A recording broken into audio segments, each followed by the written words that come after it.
Proud Red Rose. One beautiful spring day, a red rose blossomed in a forest.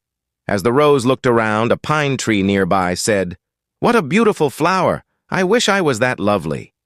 Another tree said, "Dear pine, do not be sad. We cannot have everything." The rose turned and remarked, "It seems that I am the most beautiful flower in this forest."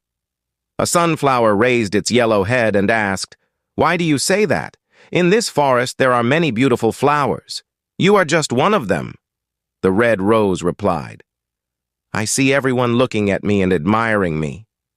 Then the rose looked at a cactus and said, "Look at that ugly plant full of thorns." The pine tree said, "Red rose, what kind of talk is this? Who can say what beauty is? You have thorns too." The proud red rose looked angrily at the pine and said, "I thought you had good taste.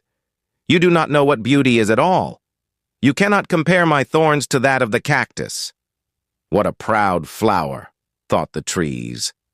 The rose tried to move its roots away from the cactus, but it could not move.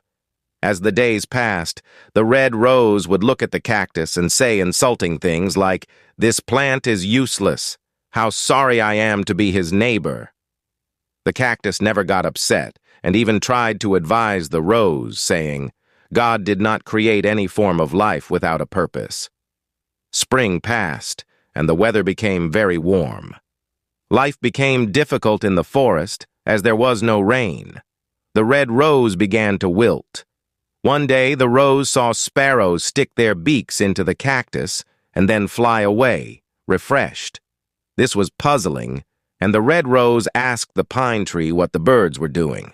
The pine tree explained that the birds were getting water from the cactus. "Does it not hurt when they make holes?" asked the rose. Short stories.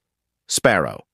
"Yes, but the cactus does not like to see the birds suffer," replied the pine.